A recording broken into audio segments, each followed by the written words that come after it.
네, 대장동 의혹의 핵심 인물 유동규 전 성남도시개발공사 본부장이 지난해 검찰로부터 압수수색을 당하기 직전에 박근혜 정부 당시 청와대 인사들과 통화한 사실이 새롭게 드러났습니다.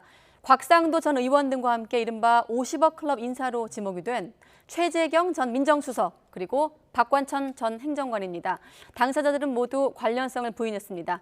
나혜인 기자가 취재했습니다. 구속 상태로 1심 재판 중인 유동규 전 본부장이 지난해 9월 검찰의 압수수색을 앞두고 최재경 전 민정수석과 통화한 것으로 알려졌습니다.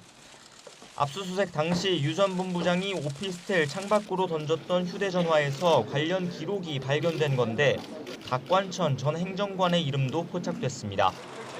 각각 압수수색 일주일 전부터 하루 전까지 유 전 본부장과 두세 차례에 걸쳐 수십 분가량 통화한 것으로 전해졌습니다. 이들은 모두 박근혜 정부 청와대 민정수석실에서 일했다는 공통점이 있습니다. 특히 최 전 수석은 앞서 국민의힘 박수영 의원이 주장한 50억 클럽 인사로 거론되기도 했습니다. 김만배, 유동규, 정영학 등의 대화에서 50억 원씩 주기로 한 6명의 이름이 나옵니다.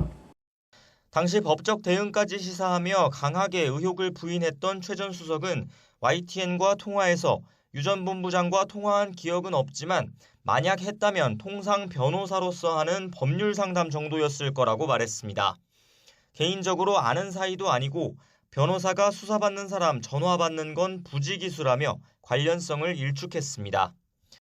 박관천 전 행정관 역시 과거 지인을 통해 유 전 본부장을 소개받긴 했지만 대장동 사건이 불거진 뒤론 연락한 적 없다며 수사 상황이 누설된 경위에 관해 대검찰청에 감찰을 요청했다고 밝혔습니다.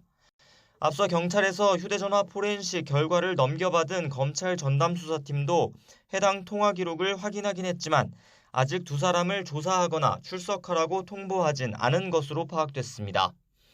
유 전 본부장은 지난해 압수수색 직전 이재명 민주당 대선 후보의 측근으로 알려진 정진상 선대위 부실장과도 통화해 말맞추기 의혹에 휩싸였습니다.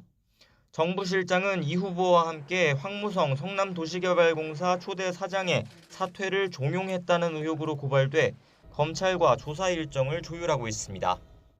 해를 넘긴 대장동 윗선 로비 수사에 유 전 본부장의 통화 기록이 새로운 변수로 작용할지 주목됩니다. YTN 나힌입니다.